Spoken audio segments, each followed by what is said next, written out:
back. Welcome back to the Poor Sports Podcast. Casey McLean and Alex Akita. That's us. Yeah, I'm Casey McLean. I feel like we never intro ourselves. We just You're start. right. Yeah, so that was a nice change for us today. We make an assumption that everyone knows who we are. Yeah, and that's a bad assumption. No one knows who we are, so we should probably do that more often. Yeah, You're absolutely right. You have a great new background today. You're going to do the local weather later. That's right. Yeah, it's everything's on fire. It turns out. You got a full-on green screen. What prompted you to get this green screen? I've had it since the pandemic, and the plan. It's the question in this room that I'm in. I'm in a very small room that used to be my daughter's bedroom. Yeah. And my wife convinced me that the best move is to make the smallest bedroom we have my office and our guest bedroom. Okay. And then the other two rooms will be the girls' rooms. My other daughter isn't going to be in a room for a million years, it feels like. I'm sure it'll come faster than we expect. But yeah. Yeah, so I've had this since then, and so it's like, do I make like an elaborate, like on this wall here, some elaborate Zoom backdrop, or just get a green screen or use the green screen that I already have and fabricate some cool life going on behind me? And I think it's cheaper to get like a Fiverr artist to create a backdrop for me. So you're gonna have your own backdrop back there. Yes. At some point in time. That'll be cool. That you can just superimpose into all of your mini podcasts. Yes. That's the idea is to hopefully, because I mean, right now I'm kind of in the same boat as you, where it's just like the podcast occurs in an ancillary room of my home. Yeah. That's like part office. Like I literally am looking at a bed right now. It's not glamorous over here, folks, is what I'm saying. And eventually, we could up the production value. And when you and I have talked about doing some like live stream stuff, I would like to do that with my personal podcast also. Like I think live streaming on YouTube and stuff is going to be the way eventually. Because you and I we're about to talk about some stuff that like some of it's days old. Yeah, and that's the nature of sports too. I mean, it is, but we now like before. The idea of internet radio is completely foreign, right? But everyone's got YouTube. This is like, don't nobody steal this idea. Let us make it a very lucrative career before you do this. But like, I think we could very easily get the opinions out to people just as quickly on YouTube. Or there's not really a good audio version of that, but like live streaming on YouTube. We could talk about the differences. Nobody is excited about this conversation. This has to be the most boring thing I've ever. It's very logistical. Yeah. But it's like what time I have YouTube Premium. I'm one of the few that pay like $15 a month to not have to watch commercials. Yeah. And I also get to, when I shut my phone down, the video keeps playing. So I can listen to stuff that's playing on YouTube. Sure. Most people don't have that. So that's a difference. I don't think that people are necessarily going to be driving in their car with YouTube streaming on there. But I think we're like not that far away from, at the very minimum, I think sports radio is going to be simulcast. It's already kind of simulcast on the internet, but in a way that's phone accessible, which is where most of us do our listening now, right? Sure. Yeah. You're definitely the most checked out on sports radio of sports people I know. Like, that's definitely true. Because I still listen to sports radio all the time. Like if I'm in the car, it's for 20 minutes at a time, right? I'm just running an errand, going someplace really quick and coming back. That's not really like enough time to like get into a podcast or something like that. So it's like I'll turn on the easiest thing I can listen to, either music or sports radio, both of which are going to be pretty quick. The problem with sports radio or any kind of talk radio, just the length of the commercial breaks almost outweigh the actual content you're getting. I mean, it's so ridiculous at times that, if you turn on a radio station just as they're going to commercial, you might as well just turn it off and listen to music, because you're going to get to wherever you're going by the time they come back from break. Yeah, the last time I ever listened to, part of the reason I'm checked out on sports radio is that I worked, I used to work like a graveyard shift when I was pretty young. I grew up like I would listen to David Locke until 10 p.m. and then listen to Loveline. Like I loved radio growing up. That's why I have too much podcasting equipment for someone who has had zero success in podcasting, right? In fact, the biggest success of my podcasting life is meeting Frank and the Bickersons folks, which, by the way, tomorrow if you're listening to this, Bickerson's Brewhouse, Narin Van headlining, buddy of mine, good lineup, Adam Tiller, Mike Hansen. But yeah, I one, what I found was, yes, the commercials are a problem. Two, I worked in a box factory. Theoretically, there were people that were like sneaking radios into their headset. I met a guy day one of working at a box factory he was a forklift driver, and he had a little tiny radio in his hearing protection. Yeah. So that he could listen to radio all day. And then 4 days later, I made friends with my first friend at this box factory. 4 days later, he leaves looking white as a ghost. And we find out that he was going to take urinalysis, and he had been just chugging vodka every break. And so he got fired. That'll get you. Yeah. It will get you. So I didn't use him as a role model to... So that's what turns you off to the radio. That was it. Well, but the commercials are bad. I think like the local nature of it made it kind of like it's limited. I think that a lot of times local sports radio, the scope of the person doing the radio is so small that I think they're kind of ignorant to other stuff going on. Sometimes intentionally. That's the other problem I have, is when people are like intentionally ignorant to the other stuff going on in the league or whatever. But then also, like, I mean, the rise of podcasts, like I could listen to a Sabermetrics podcast. So like I didn't stop listening to sports audio, but I replaced like Fangraphs audio, replaced some portion. The guys that I loved on sports radio, David Locke was like number one for me. He was like a stats driven guy back in the day before that was cool. He left he was the Sonics announcer for a little while, and then left to call the Utah Jazz games.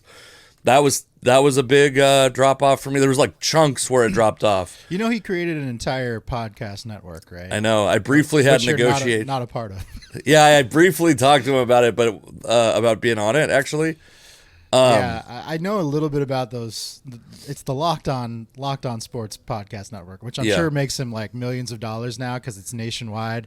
But I know that the people that run them, I think it's a lot of work for a little bit of payout. You know, I don't think it's making him millions of dollars, and yeah, it's like the expectation is like a daily podcast. For you and I might have talked about this on this podcast, and I'd almost certainly we've talked about something like this along the way. But there's a Soto Mojo is a Mariners blog that was like at the beginning of Mariners blogs being a thing. It was like one of the first ones, so they had like a little bit of carryover, despite the content never being that great. And I remember I was on whatever website, LinkedIn or something like that, and there was editor-in-chief job for Soto Mojo, and I was like, well, shit, this is like almost, if I can make a livable wage being an editor, it almost doesn't matter what it is. Like, this is dream job level shit, even if it's hard work, whatever, dream job level shit. And I pulled it up, I talked to them, and they were like, yeah, you sound great for the job, blah, blah, blah.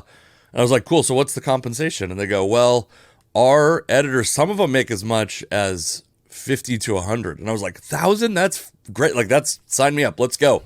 And they go, no, we meant dollars a month, $50 to $100 a month.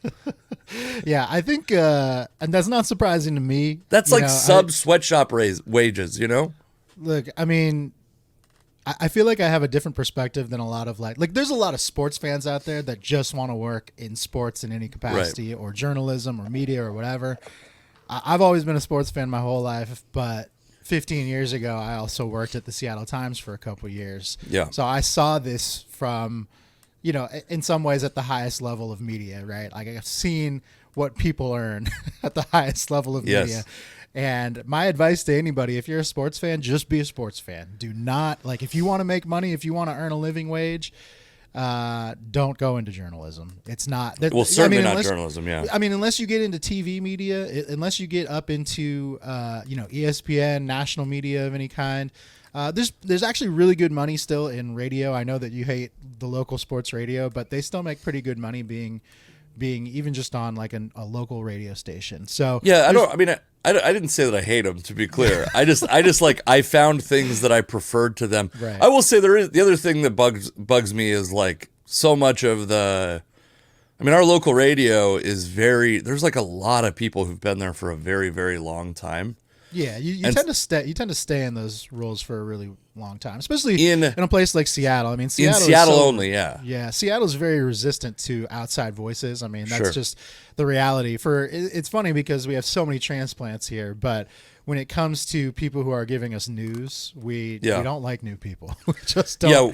We don't. That's do that absolutely true. We don't like new people, and also this is like when I was taking broadcasting classes, that they called this a destination market, where it's like this is where you want to end your career is Seattle. Yeah. So even when people come from other places, they don't want to go anywhere else because it's like Seattle is comfortably like not a big enough market that you're under constant scrutiny, that you're really at any risk. I mean, we've had a couple radio shows around here that have gotten syndication and all that, but mostly.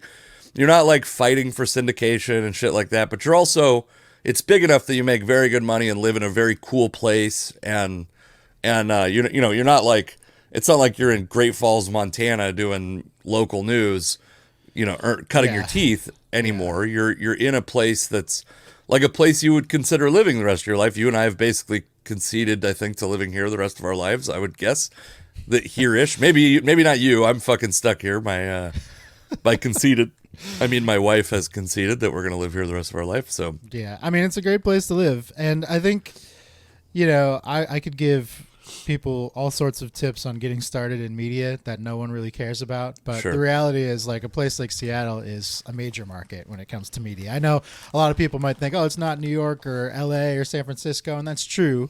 Sure. But there's not a lot of major markets out there, and the journey to succeeding in media is not just like joining a local sports blog and then the next day you're hired at ESPN. There's such a long, circuitous journey to getting there, usually through a bunch of podunk cities across the country that no one really wants to go to.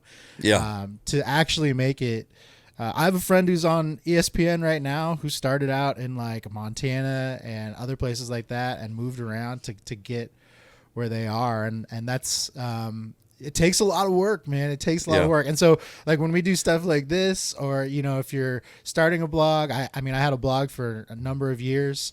You have to kind of just approach it as like, this is a fun thing I do. And if you happen to make money off of it, then make money off of it. But so many people like get into like this kind of like what I would call like at-home media, really, for like trying to make tons and tons of money, and it's just not the reality. I mean, I do think, by the way, that's like there is a way to get directly to an audience now, that is different, and I think it takes a little bit of, it takes like talent and luck, but in the way that the luck is not really controlled by a single gatekeeper, I think is the thing that makes it appealing. Yeah. Because that's like, I would say it's also not controlled by the quality of what you do.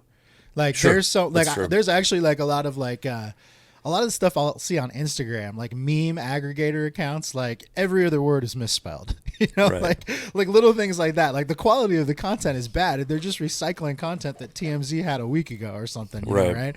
But they're still making a ton of money because of, they're able to leverage algorithms, things like that. It's why people are able to make money off TikTok and YouTube and all that stuff. It's just, it's different the way we do things now. And I think for like old school journalists, people that are like, they're so focused on the quality of what we do has to be good or else we're worthless. That's just not the way of the world anymore. It really is like a lot of times when I'm consuming any kind of media, it's like the movie Idiocracy, where it's like we're so dumb at this point that no one even cares that everything is misspelled or mispronounced, or just the accuracy of the factual nature of what we're getting is not even like up to a certain par. It's just whatever you get, you consume and you take as fact now. It's silly at times, but that's just kind of how the world works. I'm gonna send a text message real quick, which is unheard of, but I think that the text message has led to, not to you, by the way. I don't think we have a hard out anymore, which is good. That's good. You have all the free time in the world. Well, I want you to promote your upcoming shows here in a minute because we always forget until the end. Let's do that right now. We always put it after the home run game, which like 3 people listen to. Yeah, true. And one of them already books me on a monthly show and would absolutely so never. Hear what you got coming up. Let's hear it. One of them is the owner of Bickerson's Brewhouse, by the way. That we shout out Frank if we're allowed to say your name. Don't go after him if there's Okay, I have a pretty busy schedule coming up. September 7th through 9th, I'll be in Southern Oregon, Talent, Oregon on the 7th, 8th, 9th, Medford, Oregon, Ocean Shores with my friend Josh Firestein on the 13th. Snohomish, Washington at Collector's Choice on September 19th. Bickerson's Brewhouse again on September 23rd. And then October 7th, I will be at Comedy Bar in Seattle, which is the newest comedy club in Seattle. Headlining. Where is that? Where is the newest? It's on Capitol Hill on Broadway. So there's 2 clubs up there now on Capitol Hill. One is called Club Comedy Seattle, who I do love those folks, but book me to headline and I would be there. But I'm going where they want me. You know what I mean? And the new one is on Capitol Hill, and so that's a big one. Come on out to that because that's probably closer to where most of the people that listen to this podcast live.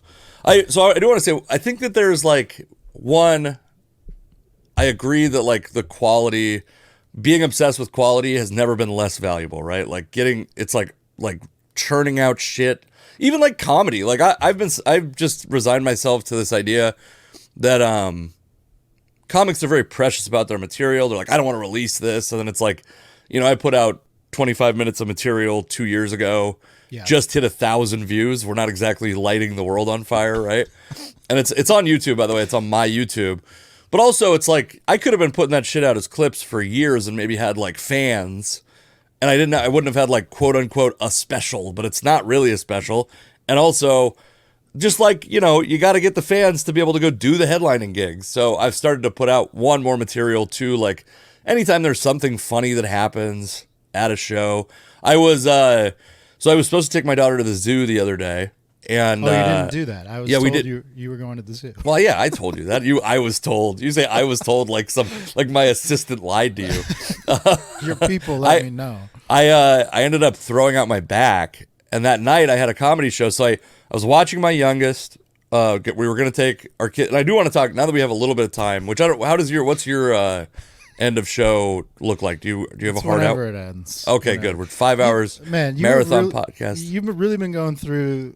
Before you get into your story, you've been going through all the old man injuries. We got to get you into yoga or something. I do think so. I messed up my knee, well documented on the podcast.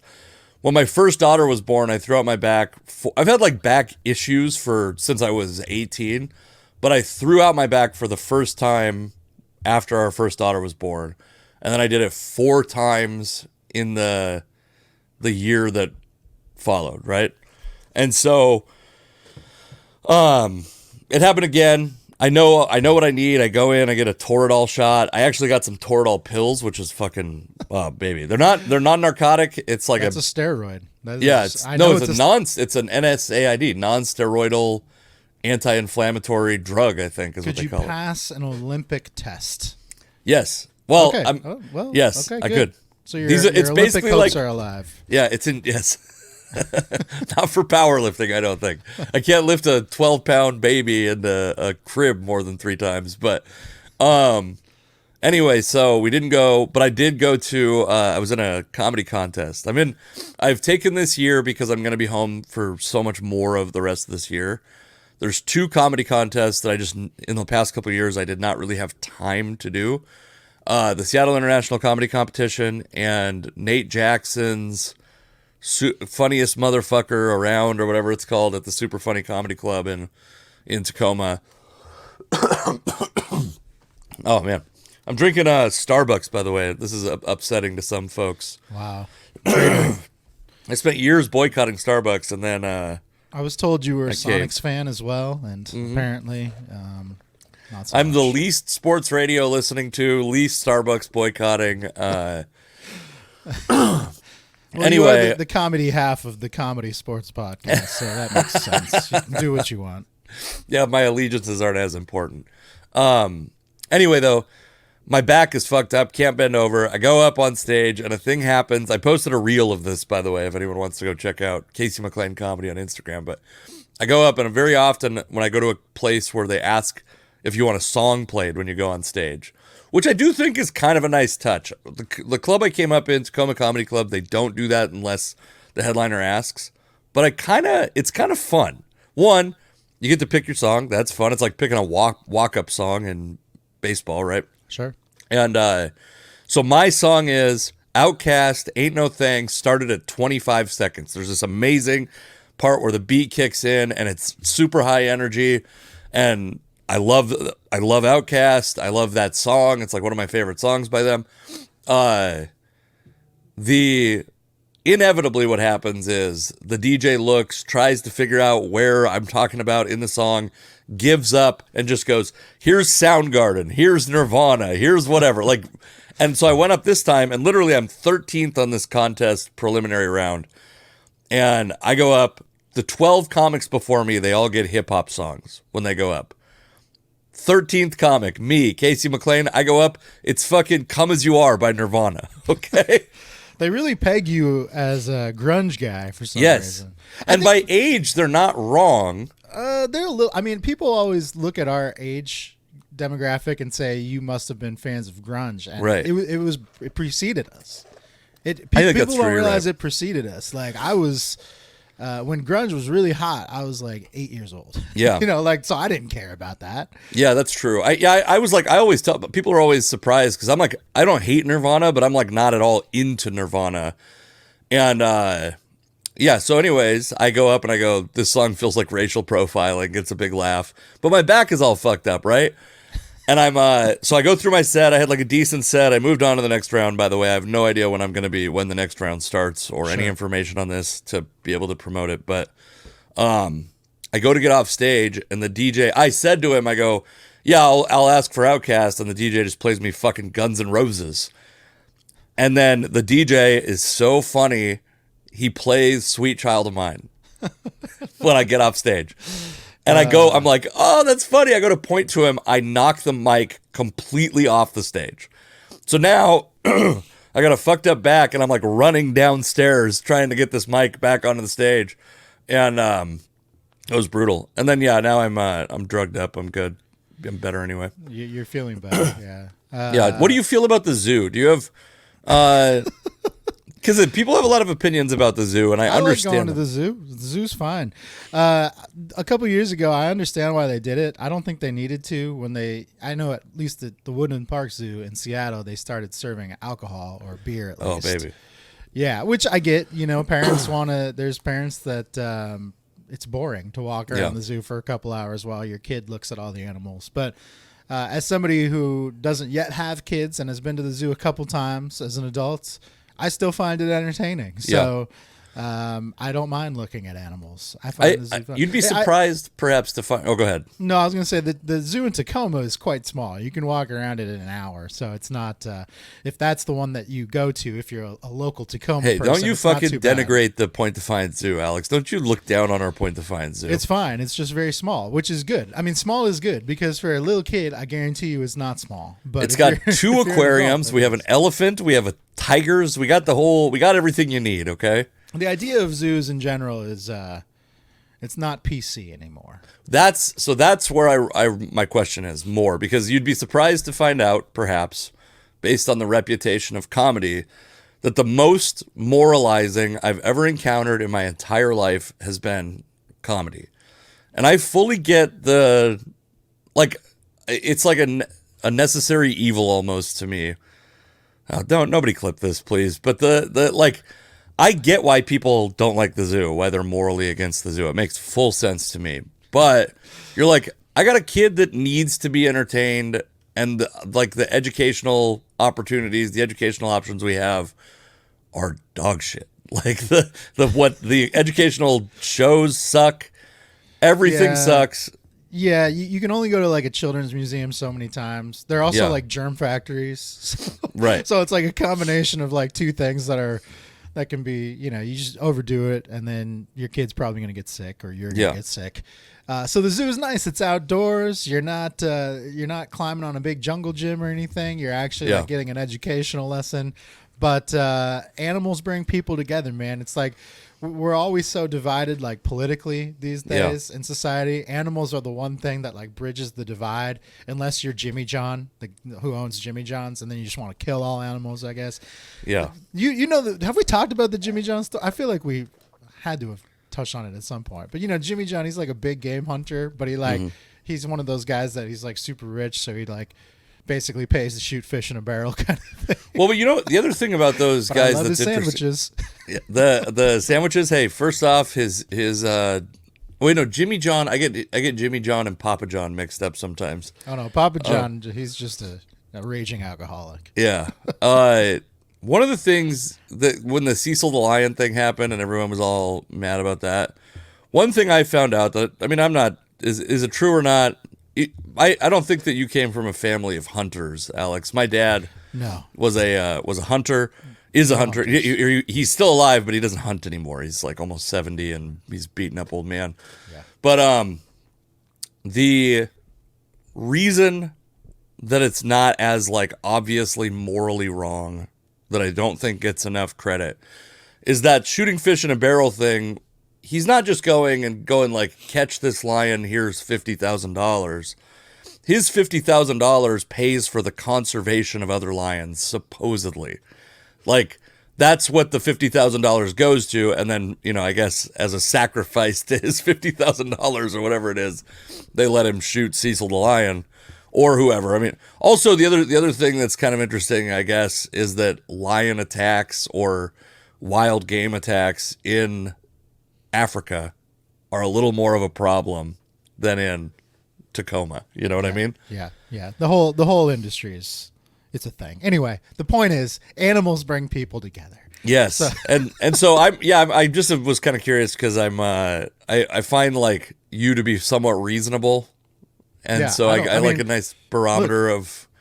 I think the Jimmy John thing is like the perfect example of where my morality lies. I don't exactly like that this guy is just like killing animals for fun with no reason to do it. But if they imprison that animal for life, you're on board. Well, also it's like if I see a Jimmy John's and I'm hungry, I'm still going to go get a sandwich. So yes. It's kind of like you with your Starbucks right now. It's like, well, I needed the Starbucks, but I also really hate what they stand for after they took my NBA team away. Yeah. I think this is okay. So in sports in general, like sports fans are so, the way sports is now, it's like there is no gray area, right? It's black and white. Everything has to be black and white. You have to be 100% committed to like your argument or on the other side or not. Like you just can't be in the middle. You can never waffle. But reasonable people face these morality battles every single day and usually just take the middle ground. That's what reasonable people do. Yeah. So why is sports so unreasonable? Why are our debates so unreasonable? The thing about sports that's so annoying too is that you spend all your time trying to convince someone of your point, and then when they finally agree with you, you're like, "You fucking loser! You suck!" Like, right. Like it's so. I will say Starbucks I boycotted for over a decade, and then at one point they pledged like 10,000 jobs to immigrants in the face of the what was it called? Like the I think it was like the Muslim travel bans, what everyone called it, but that's not that was the thing. And I was like, that's like I guess a greater good to me. I'm not trying to alienate any of our folks, but to me, like to go like, this is a thing we don't feel strongly about and we're going to publicly take a stand against it. I was like, this is somehow for me that like exceeds my dislike for Howard Schultz selling the Sonics. Also, I had some time in between. So I don't like actively seek out Starbucks. I don't think it's particularly good, but if my wife goes, what used to happen was my wife would go, she would sneak it like she was going to a brothel because she likes the coffee. So she would go to Starbucks, but then she'd try to like throw the cup away, and it was like causing real strife in my house because I'd be you like, must have been really committed to the boycott, man. I was, and eventually I felt I was like, okay, this is stupid. Like I gotta move on from this. Yeah, that's again very reasonable take. You've matured. Good for you. Yeah. Yeah. All right, we got to talk about sports today. Fine. What do we got today? Well, I do think we should talk about the greatest combine weigh-in we've experienced before we get deep into the sports of sports. Yeah, I want to talk about the greatest combine weigh-in we've ever encountered, which is raining out of Mar-a-Lago, Florida, weighing 215 pounds exactly, not an ounce more, not an ounce less. 6'3", Donald J. Trump. So first off, I think one, just like an aside, it's crazy to me how all these people who are anti-fat shaming are like, look at that fat loser. He's lying about his weight. Like, I don't really love that. But I looked at my weight on my driver's license and I'm like, oh, that was many years ago, obviously. And but it reminded me of my wife many years ago. I got to put this on stage at some point.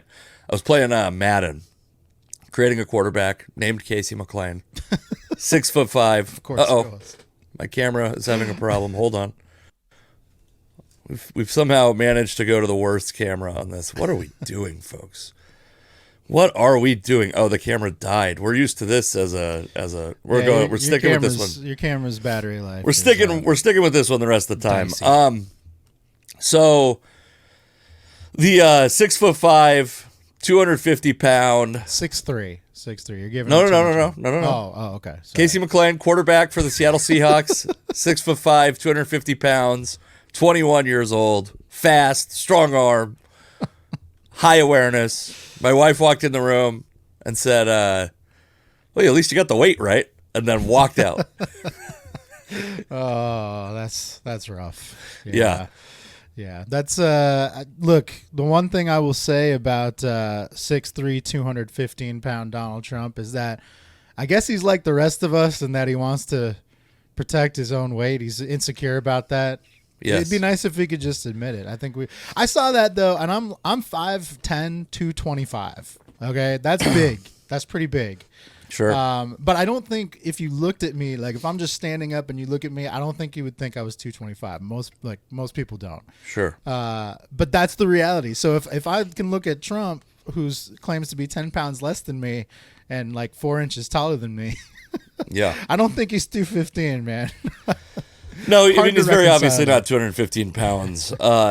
I'm not so offended by the weight. I do think it's funny that they let him self-report. It's like it goes if you could separate yourself from the strife this is causing this country, everything about his presidency, it's hilarious. Speaking of idiocracy, I mean we've like lived. That movie's become too accurate, too prophetic as time has gone on, and that's unfortunate, obviously, but also just a hilarious time to be alive for some, at different points. But, I mean, we've all done it, man. With drivers, I think my driver's license still probably says I'm like 195 because they never like update it. Like they'll allow you to just keep using the same. Well, it's not like they weigh you when you go in either. I think you always self-report on a driver's license. Yeah, it's all about posterity. We're all like that. I mean, no one, unless you're. I guess I don't know. How does a skinny person feel? Like, do skinny people embellish the other way?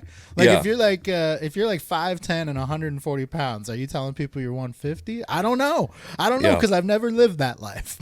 I also, I'll hear stuff. You'll hear two things. You'll hear like he's actually a very good golfer, and then you'll hear, oh, he cheats on the golf course all the time. And it's funny because again, it's like I know a lot of people who would feel very morally strong about that dude cheating on the golf course, who also cheat on the golf course all the time. Everybody, I mean, look, everybody cheats every now and then. I mean, it's. There are people who are much more egregious about it. Sure. But there are times where you're like, you took a 9 on a hole, that like a par 4, you took a 9, and you're like, give me an 8. That's cheating. Even though everyone there would be like, no one would like feel too bad about that, right? It's not like an egregious amount of cheating, but it is. I saw recently a thing where he like hit a ball to like 5 feet from 200 yards out or something, which I got to say, like when you're 78 years old, I don't care how much you weigh. Being able to put like an iron 5 feet from the hole from that distance I was like, damn, that is pretty impressive. But whatever. I'm not trying to be No, this guy's spokesman. I think people know how we feel about this guy in general, but yeah, I mean, I think he actually is a pretty good golfer. I've seen some clips on Instagram of him golfing before. I'm like, all right, for his age, this dude can actually hit it. I mean, most people his age are hitting the ball 100 yards with every single club. It's straight down the middle, but it's like you only need one club in your bag. You hit them all 100 yards. So it's like, what's the point of carrying all these extra ones? He's actually a pretty decent golfer, just a horrible human being. Sure, yes. Yeah, I wish we could talk about him in a way that was just funny without having to give all the qualifications. Like, I don't like the guy. Can we get past that? Can we just... Like O.J. Simpson. We've gotten to that point with O.J. Simpson. People are just like, yeah, we get it. He killed somebody. But, most of what he does now is pretty hilarious. So yeah. Let's just poke fun at it. I'm almost okay with what O.J. did at this point. Like, he's that funny. Let the juice kill a couple people. What are we doing? Okay. Also a good golfer. Another good golfer. Every time I see that guy speak up these days, O.J. Simpson is in a golf cart on the golf course. Yeah. He doesn't do anything but golf. I have this Road Hacks channel on YouTube that I got to fire back up, and one of my things, you were talking about me doing yoga. One of the things that I think I'm gonna try to do is do the yoga with Adrian, who's a big YouTube yoga channel, has a golf specific yoga workout, and I'm going to try to do that. I think I'm going to try to do that on the channel just to watch a fat guy do yoga. I see a lot of Instagram videos where they do like golf specific workouts. I have just watched enough golf videos that like my entire algorithm is now golf. Yes. And the exercises that they give to you, it's usually like a 22-year-old lady golfer doing like contorting her body in no possible way that like a 40-year-old man could do it. It's just impossible. It just would never happen. And they're like, these are great exercises for golf. It's like, yeah, if anyone can do that, I imagine they can swing their hips around to hit a golf club, but I certainly can't do that. Most people I know wouldn't be able to do those moves. So I'm excited to see how this goes for it's going to go badly. There's no way that you come out of this like, oh man, Casey is really he's going to be a future yogi. Maybe start with like a very basic yoga course before you do that off This camera. One is specifically geared for like if you're lower flexibility, if you're older. Like I've watched part of it. I've never actually done yoga in any form. But anyway, point is, OJ, Donald, though I find some of the things you've done despicable, come golf with me on Road Hacks. They probably would. I mean, they're always down to golf. All right. It would be fun to golf with OJ and just never bring up the murder at all. Or football. Or it'd be fun to golf with OJ and not like act like you don't know who he is. That would be great. He's just like that movie star OJ Simpson. Oh, Nordberg. It's you from Naked Gun. So Shohei Ohtani, a guy we've talked about a lot. Shohei Watch. We thought Shohei Watch was going to last, and it still might. But Shohei Ohtani had his second UCL injury, another UCL tear that it's not clear. At least the last I saw, it's not clear whether he's going to need surgery. But the instances where someone has a season-ending, velocity-disrupting UCL injury that doesn't require surgery are very rare. I can't think of one off the top of my head. I'm sure maybe there are some. I can think of one example where a guy tore his UCL and tried to rehab it, and I'm sure there's been others, but I can think of one specifically because it was a Mariner player. It was Eddie Guardado, sure, the left-handed closer from 20 years ago now, probably. God. And he tore his UCL. He tried to rehab, and I think ultimately still needed Tommy John surgery. So typically, if someone tears their UCL and tries to go through this process of just like letting it rest and potentially fix itself, they usually just end up delaying the surgery and then ultimately delaying their recovery time. So. And being usually pretty ineffective in the middle. I don't remember what Eddie Guardado did in that stretch, but like usually it's someone who's doing this and they're doing it with reduced velocity, potentially putting strain on other parts of their body that end up requiring some sort of treatment later also. Yeah. And Ohtani's obviously a unique case because what he wants to do is just keep serving as a DH for the Angels for the time being. Yeah. The UCL isn't going to affect his hitting so much, so he can go out there and hit. He's done this before. He's been in this this process before where he's, been unable to pitch for various reasons and still continues hitting. And he's such a good hitter. I mean, it makes sense in a lot of ways. But, I mean, ultimately, if he decides to go get surgery after the season's done or whenever he decides to do that, it's going to kick off a 1 year plus timeline of coming back to be able to pitch again. And I mean, anyone knows, like, any baseball player, any athlete, losing a year of doing the thing that really matters, your time, as a pitcher or as an athlete is so short to begin with that losing a year is a big deal. So it seems like it would benefit him to just like mail it in. The Angels have really fallen off a cliff over the last few weeks, and it seems like they're not really in the playoff picture right now and probably don't have a lot to play for the rest of the season, especially with Mike Trout going on the injured list again on the exact same day. I mean, talk about like a snake-bitten season for one particular team. The Angels snake-bitten decade. What are you talking about? I mean, that's God. For I mean, I guess they have a championship from 20 years ago to fall back on, but sure, man, if you're a Mariner fan or really any other fan of baseball, it's hard to compare yourselves to the Angels right now. The Angels have been through so much. I mean, with two of the best players on the planet, and they just can't stay healthy, or they're not healthy at the same time, or everybody else around them sucks. It's just like it's just a comedy of errors over there.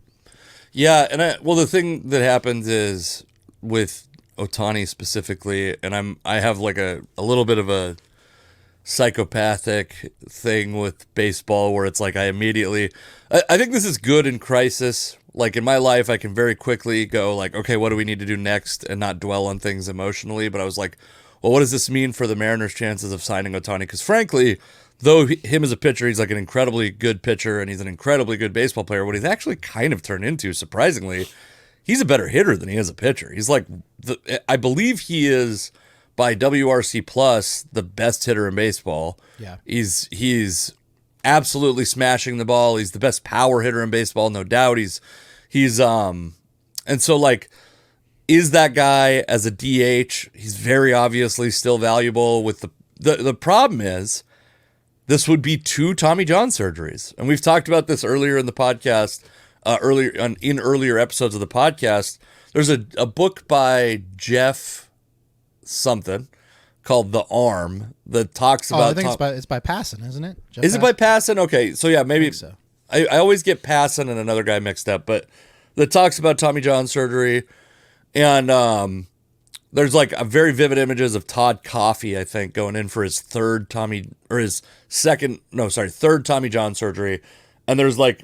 Maybe it's not even Todd Coffey, but there's not enough bone material to weave his tendon through. And so he starts rehabbing and it just fractures the bone, which is, I mean, by the way, like talk about having your dick fall deep inside your body, thinking about like the bone in your elbow ripping out with cadaver tendon is not a fun image, right?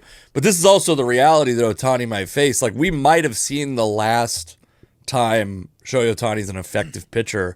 Or what we might end up seeing is like a version of Ohtani that's now like a late inning reliever or something to preserve his arm, because it's possible that everyone was right, that you can't be in Major League Baseball a full-time pitcher and a full-time hitter at the same time, and he's just degrading. He's entering, he's not an early 20s baseball player anymore. Yeah, it definitely makes things interesting for his pending free agency. Yeah. It's completely shifted the conversation. I think if you're the team that ends up with him, you're going to get him at a slight discount. I don't think it'll be a huge discount. A lot of times guys get injured in their free agency year, and it completely shifts the value of what they end up signing their next contract for. I don't think that's going to be the case with Ohtani, just because he's such a unicorn. It's like you're either getting, even if he doesn't come back and perform as the pitcher he once was, even if he wasn't pitching at all, you're still getting one of the best hitters in baseball. So what you're getting out of him, I think this maybe normalizes his contract a little bit more. I think, all year up till now, people have been talking about what is Ohtani going to get in his next contract, because what you're basically paying for is the best pitcher and the best hitter in baseball, or thereabouts, arguably, right? And now it's like, well, you're certainly getting one of the best hitters. You don't really know what you're getting from a pitching perspective. At the very least, you're getting a guy who can't pitch for another year plus. Yeah. So what are you really getting? You don't really know. And it might be that he decides to get that surgery and has to completely rehab everything. And maybe he's out for an entire year and he can't even hit. So you don't really know exactly what you're getting. As you mentioned, he's getting a little bit older now. He's, in his prime, but, we've seen from baseball that there's these long contracts that they hand out to guys who are 29 and 30 years old. They just don't age well. I mean, they go really poorly at the back end.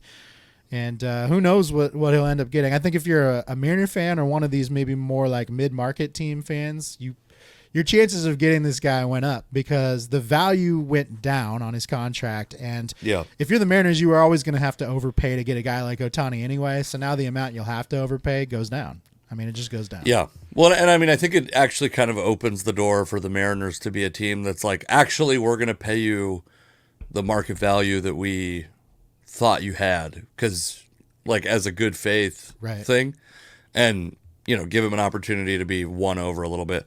So but then you're like, as a Mariners fan, I look at it and I'm like, yeah, but you're not getting the same player you thought you were getting. You're not getting that like second or third starter in this rotation and the best hitter on the roster. Like that is not the guy that you'd be signing. It's still, the Mariners have an obvious hole at DH. He also like supposedly could be like a very good, he's stolen a bunch of bases. He's stolen a bunch of bases, by the way, and I'm almost certain the Angels would prefer he never stole a base. Like he's fast enough to be a good outfielder. Does he have the instincts or whatever? It's obviously not all speed. But he's got the athletic traits to be a good outfielder. Could he be a good outfielder while he's rehabbing as a pitcher? Or if it doesn't work out, could he be like an outfielder for a couple years as he kind of builds strength back up in his arm and be like because I think one of the adjustments that baseball is making that is kind of coming from Japan and also coming from Ohtani is these like not explicit 5-man rotations, right? The bullpen games, some teams are occasionally rolling with a sixth starter. If you had a guy that was like playing left field and could start, let's say every 10 games, is that enough to and you still get some of that value, maybe mitigate some of the injury risk? I don't know. I think teams could still be creative with Ohtani, but the value has shifted. Certainly, it just sucks because it robs us as baseball fans of, I think, one of the most intriguing talents. Probably the most intriguing baseball talent of my life. Yeah, there's a couple things there. I think, first of all, in Japan, starting pitchers throw once a week. Mm-hmm. As opposed to every 5 days like we do in the U.S.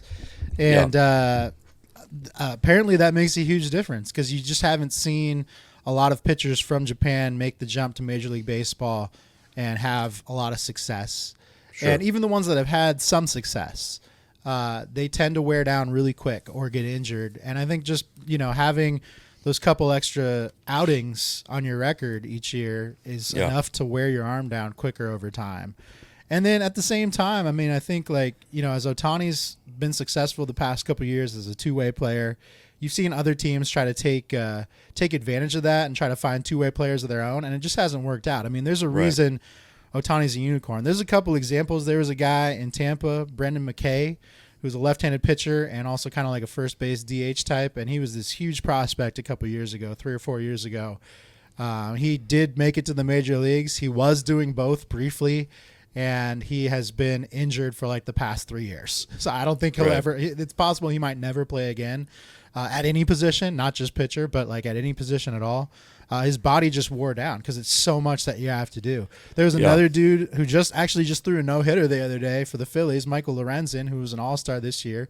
The last couple of years, he's focused solely on pitching, but when he came up with the Reds, he was also an outfielder. And he played outfield. He was a good hitter. And he was kind of like, while he was doing both, he was kind of average at both, right? He was an average hitter, average outfielder, and an average relief pitcher. And when he kind of turned his focus to just being a pitcher, he was actually able to make the jump from relief to starting. He's made some money off that. He signed some contracts. Like I said, he was an all-star this year with the Tigers and then got traded to the Phillies as a deadline acquisition. And then he just threw a no-hitter, his first career no-hitter. So it's clear that like when you're able to kind of specialize on one position, one area, the track record shows that there is like some success there. But when you're trying to do both these things, unless you're Shohei Ohtani, it's next to impossible. And even if you are Shohei Ohtani, the odds of you getting hurt and wearing your body down as a result of doing all these things is high, clearly. Yeah. So this kind of comes in the wake of the Ohtani news, but similar phenom as a pitcher, Steven Strasburg, decided to retire. And that's kind of the thing, like, those early, I mean, you remember the Strasburg debut was on ESPN. Yeah, Strasburg was as big of a prospect as it got, which any Seattle Mariners fan could tell you about, since he was the guy that the Mariners, coming into the last weekend of the previous season, they would have had the number 1 overall pick and taken Strasburg, and then decided they were going to sweep the A's and knock themselves into the number 2 spot, where they ended up with Dustin Ackley instead. So, Strasburg, I think a lot of people in the Seattle area are intimately familiar and kind of followed his career. Everybody knows that Ackley flamed out. He was a complete bust as a number 2 pick. And Strasburg had a very good start to his career and just couldn't sustain it over time. He just kept getting injured.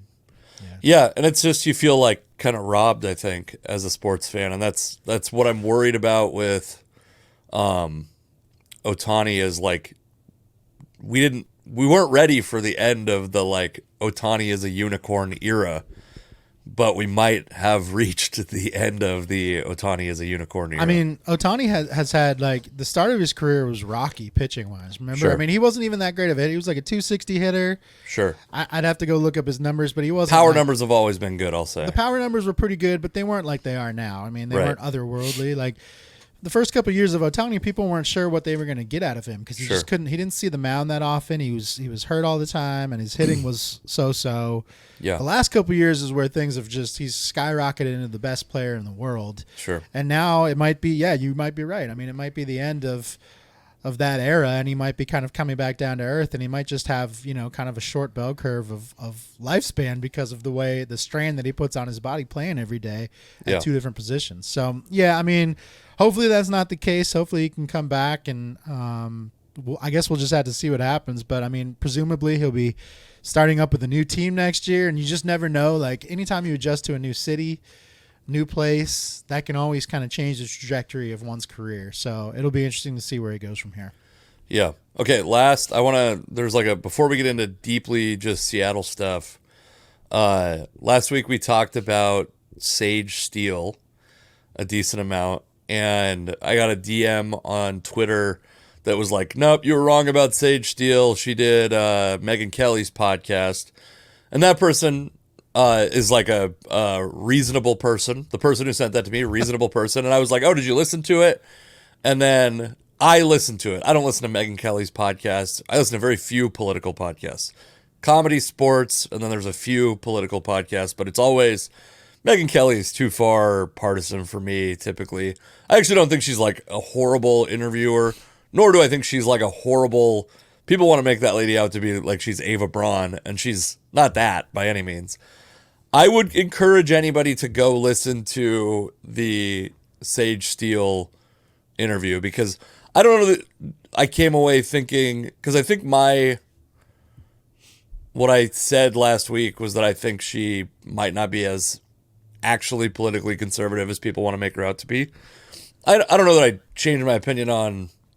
let me rephrase. I don't think I confirmed my opinion on that by any means. She might actually be nearly as conservative as people think she is. But that interview, the stuff that was going on at ESPN is kind of like, you're like, oh, that I understand. That's pretty shitty. Like the way they were treating her compared to other people who had political opinions that were more in line with like the kind of accepted values of, Disney at the time were given a different set of rules. Okay, we don't need to dwell on that. Every time I feel like there's like topics that I bring them up. Like we had one the other day. I'm curious where you are going with this. Other than that, I don't know. Are you opening up your opinion? Are you changing your opinion on Sage Steele? No, I definitely am not. I mean, but my opinion is that I think like one, I don't really care if she's conservative. Like it doesn't matter to me if the person who's giving me sports news is conservative. And I also think like oftentimes I find compelling people who are forced to go against the grain, like hearing their opinion. Yeah. I also think like bravery, for example, we've completely perverted the definition of bravery into being like, it's brave to have the popular opinion. But the reality is, like, say what you want, Sage Steele pushing against ESPN and Disney management is more brave than kowtowing to it. I would counter that by saying there is kind of this counterculture movement to be like, it's brave to have the dissenting opinion, but really the people that claim to have a dissenting opinion are just assholes. You know, there is a lot of that. There are a lot of people who are like, I'm unique and I'm different because I have an opinion that's not as socially acceptable. And it's like, yeah, but you're also an asshole. Like, yeah, we try to like separate these things and like just keep it like we're compartmentalizing. Like, you can't separate the person from the opinion. I think that's something that we try to do a lot. Right. Yeah. Where we're like, okay, we're going to separate your opinion from everything we know about you as a person. And it's hard to do. Just like we were talking about Trump and OJ, there's baggage that comes along with those guys in everything that they do. And that's the image that they've created for themselves. You know, that's what you've done. That's your track record. That's your name. That's your character. Sure. There's a whole lot of proof behind that. So if you're somebody that happens to be a shitty person and you have an opinion, your opinion's always going to come with this caveat that it's coming from a shitty person. Even if you're right, you might be 100% right. That's totally fine. It's I guess for me, the thing that my opinion on Sage Steele is I think like alluded to some reputational things that she has, but I don't think that there's any like, you didn't have events of her career at the ready. Yeah, I don't know her intimately enough to know. Like, for sure, that's fine. For some people, being a conservative is enough to be like, that person's an asshole. Right. And for me, that's not enough. As a non-conservative, for me, that's not enough. Those things could very well exist. I just haven't heard them. But I think that we use these things, liberal and conservative, as a shorthand for that person is an asshole. And again, like, I mean, we've talked about this many times on and off the podcast, but it happens both ways. Like, conservatives use liberal as a slur, and the same way that liberals use conservative as a slur, right? It's a way to dehumanize and flatten someone down to the opinions you disagree with them on the most, to not have to grapple with their humanity and all that stuff. Everybody, or it's happening to everybody to some degree on social media. The same way, I mean, we do it with sports, we do it with everything. Like, it's a very reductionist time to be alive. Also, I would say, like, Sage Steele, like, the things that she talked about, the people she went to war against, are some of the, like, reputed assholes of ESPN's lore, like Keith Olbermann. I mean, like, I would agree to an extent. I mean, I think that just media in general, sports media, especially TV media, where people are more visible than really any other form of media, they're constantly grappling with the character issues of the people that they employ. And I think I would have to imagine to some degree Sage Steele probably embodied that. You know, there's probably character issues aside from any politics that she represents. Maybe. Another good example with ESPN that, you know, is Paul Pierce. Paul Pierce was a guy who he has no political affiliations that we know about, but he created character issues for himself when he went on Instagram Live with a bunch of strippers. Yeah. And that incident alone was enough for ESPN to terminate its relationship with Pierce after he'd been working for them for a number of years. I guess the thing with Sage Steele to me is, like, do you think her opinions and her political stances and her, like, resistance to certain things is different materially from, like, let's say the NASCAR experts they may employ, or that Paul Feinbaum, for example, who's just a guy. Paul Feinbaum looks to me like, I don't know him at all. I don't know anything about his career, but he looks like a slave auctioneer to me. Like that guy, dude. Like that dude. I don't know if I'd say that. He is. I think is it Paul Feinbaum? Is that who I'm thinking of? The like Southern guy always has the. Yeah. He's like what I'm saying is like the college sports, professional sports, the analysts they have, the fans that they have. They span a diverse set of classes, races, geographic locations, political spectrum, etc., including on ESPN's airwaves. I am certain they are employing conservatives, but because it's Sage Steele's argument is that because she's a black woman with a dissenting opinion from the acceptable opinion for black women to have, and by the way, this is she's also like someone who's advocated for women in sports media and many things that liberals find dear. And because she disagrees on these couple things, she's persona non grata, but that's not true of like the NASCAR coverage team, for example. But the NASCAR coverage team isn't using their politics to make themselves victims, which Sage Steele is. And I think this is where it's But no, in this moment she is, but that's because they haven't been fired also. They didn't get sorry, not fired. She got suspended. They didn't get those guys haven't been suspended for their opinions either. Because they're not letting people know. I mean, it's like any place that you could possibly work. It's like if you're going to let everybody know how you feel about like very controversial topics, those types of things have consequences. You know, those actions can have consequences sometimes. It's like with Paul Pierce, you know, he gets let go because of a character issue or whatever. But you recognize that Sage Steele won her lawsuit. Those consequences were deemed illegal by the government. Our legal system. It could be deemed illegal, but like you can still fire somebody because you don't like them. You know, like and then they can sue you for a bunch of money, right? And they can sue you and they can win, but that doesn't mean like they have to take you back either. Like I'm saying? No, she left. She left because when she won the lawsuit, she left. Right. She left on her own volition. I guess. So I'm not really arguing like does ESPN have to continue to employ her? That's I think that the what is that? We've burned that bridge. That's gone. Like that's never going to happen again. I hope that she doesn't become a useful idiot that goes on some hyper conservative like Jason Whitlock tour of conservative outlets. I hope that she remains like a valid sports commentator. But that's like up to again somebody who's brave enough to say this person's controversial, but her opinion on sports is good enough. Her value as a broadcaster is great enough that we will employ her despite the fact that she's controversial. Yeah, I mean, I think, you know, it's like, look, if I'm doing my job at work and every day I go onto our team chat and share political articles with my coworkers, they're probably not going to like me that much. You know, like there is just a reality of just making yourself likable to the people that you work with, and if you're unlikable, the odds of you not keeping your job are going to go up. And I mean, whether that's legal or illegal. I mean, that was the question with her. Is that like for a couple of years now, the question has been, was it legal or illegal?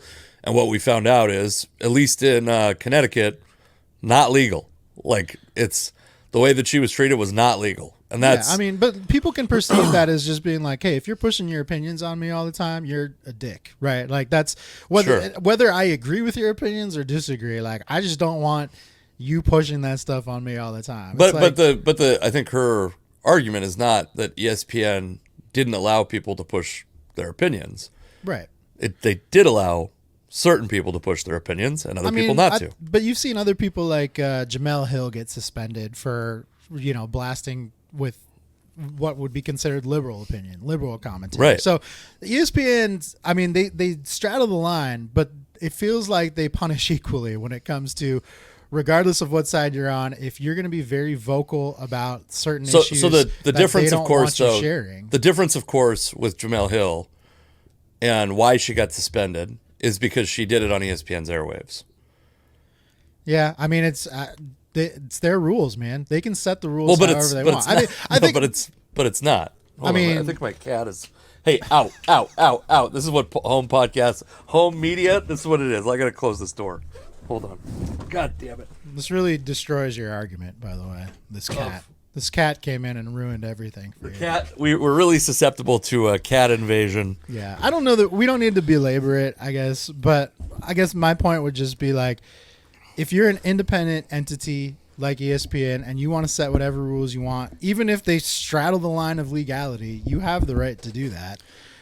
You're just going to just like anybody else that you could possibly suspend that would suffer consequences. You suffer consequences from your actions choosing to take that action on them. And you quite literally don't have the right to do that, though. That's the thing. Is like legally, you don't have the right. But if you choose to do, it's like I don't have the right to just like not pay my taxes. If I don't pay my taxes, I'm going to go to jail. But it's a choice that you can make with free will. It's an option. Exactly. It's right. It's a choice that ESPN chooses to make with free will, and understanding that like they could face a ton of backlash, or they could get called on this and get in trouble, or maybe they just get exactly what they want. I mean, who knows? You know, it can go any number of ways. Yeah. I mean, again, like I actually am probably more apt to believe that she was annoyingly vocal about her political opinions than I was last week, but it doesn't change my opinion at all on whether or not it's justifiable, especially constitutionally, to punish her for expressing those opinions outside of the ESPN framework. Yeah, but absolutely. We have a couple more topics. This has been a pretty revelatory time as a Seahawks fan. Between Richard Sherman's podcast, KJ Wright's podcast, and maybe those are just the two, we've learned so much more, confirmed many suspicions about, debunked many suspicions about the mid-2010s Seahawks team that wins a Super Bowl, loses the next Super Bowl famously on a play at the 1-yard line where Russell Wilson throws an interception. We've had this like competing perceptions of Russell Wilson losing the team falling apart, of like Pete losing the team, there being resentment about the way the money was distributed, et cetera, et cetera, et cetera. And we've gotten to learn so much about that in the past couple months, really. Does it feel like that to you? Like it's just been like the last 6 months, it feels like, really, to me. Maybe a little longer. I feel like time may be standing still for me a little bit right now, but maybe the last year, we've learned so much about that team compared to what we knew before. Yeah, I think just as a general point, retired player podcasts are like revolutionizing media because they'll get people to come on and talk in a much more comfortable, casual way with them than any journalist might. And that's not to say that journalists don't serve a great purpose, which they do. It's just they just have a better relationship with a lot of these guys that they're going to talk to. So they're going to get more out of them. And I would say, like, you know, with those podcasts, with KJ's podcast, Sherman's podcast, they'll get like 3/4 of what you want. And there's like this kind of 25% that they never want to dig into because this is their buddy, right? Like they're never going to ask the hard questions necessarily, but they will get a lot of what you're looking for that you might not get anywhere else. Yeah, it's maybe the original version of this, which was a little bit contrived, and maybe this probably isn't the original version, but it's the first I can think of right now, is LeBron James has that show, The Shop. It's like the barbershop conversation is kind of the conceit of the show, and I think, like, one, I've never watched it, but my of the clips that I've seen, it feels like, you know, we're a little bit like produced. This isn't a candid thing, and that's kind of one of the beautiful things of podcasts is you get to get that like very casual, like, one, there's not a harsh time limit on it, so we can sit around long enough that eventually something interesting is going to come about. And yeah, I think that thing you're talking about, like, these dudes are not journalists. Richard Sherman, maybe more than anyone, is trying to be a broadcaster, but not really a journalist, right? And this is, it's unique. We've never had more access to guys, good or bad. And there's both good and bad that we have. So he has, Richard Sherman had Pete Carroll on his podcast, and it was, so you heard it on sports radio. How did they play just clips of it, or did they play the whole thing, or what?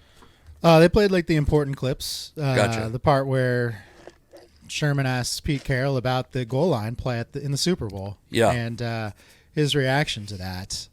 And to me, it was not that eye-opening, but I'm sure to a lot of Seahawks fans out there, this is just hearing Pete Carroll talk about that moment, which is not something he's really done too much is probably, it has to be new and surprising, I guess, in some ways. Yeah. Well, and I think his point kind of echoes the opinion I've had of it for a long time, which is a little bit different from I think actually Pete Carroll's opinion of that play, where I disagree with him a lot on Well, so let's set it up.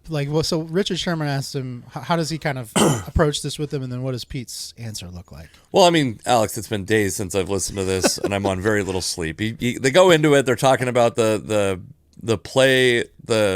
Everyone's got to know this. It's the 1 yard line play where Russell Wilson throws an interception to Malcolm Butler after like an amazing and unlikely Jermaine Kearse catch, and everybody in the world thinks Marshawn Lynch is going to get the ball. They're on the 1 yard line. Russell Wilson throws this interception. I can't remember how they got into it on the podcast, but what I remember is Pete Carroll basically said, like, we had one timeout. I wanted to be able to run every play. I wanted to be able to run all 4 plays if we had to, and that's basically, by the way, the like statistical argument, which is surprising that Pete in that moment, like, broken clock is right twice a day, blind squirrel finds a nut every now and then, was like perfectly aligned with analytics. And he decided to pass the ball because if they were going to get all 4 plays, he had to pass the ball one of the downs, basically. Yeah, it seemed like he was very concerned with running out the time. Yes. Versus doing what I would consider the main objective, which is just to score. No, I don't think it was. I don't think it was as much. My perception of what he said anyway wasn't that he was concerned about leaving that much time on the clock, as opposed to not running out the time. Yeah, maybe that's what you were saying, like not running out the time, so they only had 3 shots at a touchdown. He wanted to have 4 shots at a touchdown, and then he said the thing that I think is true is like, it sucks. Like, it's the worst possible outcome. Like, this happens sometimes, and it's horrible, and it was so unlikely for that to happen. I've told this stat to a bunch of people, but that year in the NFL, there were 65 passing touchdowns from the 1 yard line and 1 interception, and that 1 interception was that play. Yeah, he explained the rationale for why they did what they did, and I think in general it makes sense. I mean, Sure. I don't think the rationale, I don't think, is the important point after all these years, right? Sure. I think it's more the reaction. I think people were maybe not super thrilled with the way Pete reacted to it. I think at least the reaction that I heard on sports radio was that they wanted Pete to be like more upset about what happened. Sure. And I think, one, there's been a lot of time that's passed. It's been over 8 years now since this occurred, so time time heals all wounds, right? Yeah. And on top of that, like, I don't think a football player or coach necessarily reacts in the way a fan would. A fan just doesn't have the context or understanding to know, like, why did this thing go so poorly? Like, why was the execution of this so bad? They don't understand that, and that just a lot of times just not understanding will make you upset and frustrated. Yeah. Whereas a guy like Pete Carroll, he has full context of what occurred. He knows exactly what led to the thought process behind passing the ball in that situation, and he understands exactly why it didn't go the way that they hoped.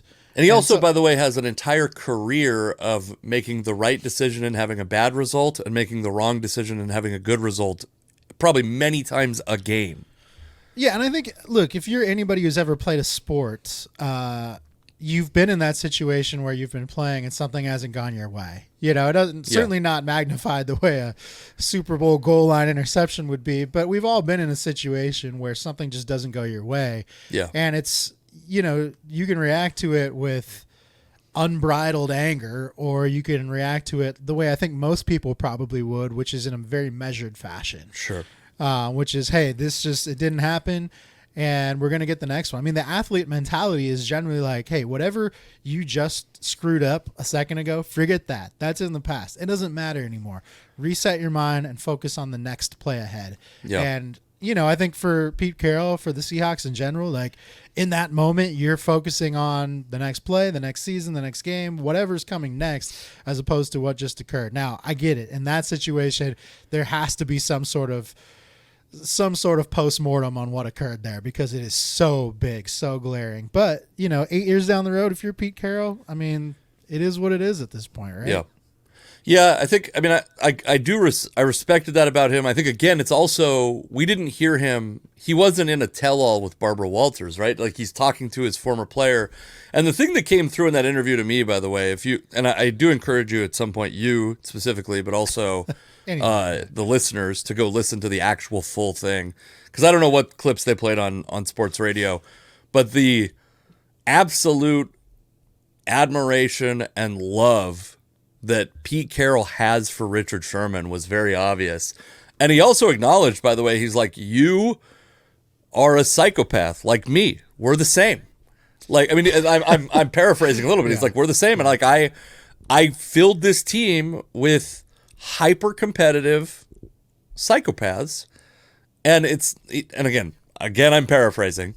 I'm giving it my own color a little bit, but I filled this team with hyper-competitive psychopaths. So for an enormous, disappointing failure like this to occur, for that to crumble the team, which is what we did find out, is like basically from that moment on, the team was forever broken, right? Like it was, yeah. I mean, and we saw it happen in real time, but it was like, there's also like a thing where after 2 Super Bowl runs, you kind of expect teams to fall back a little bit.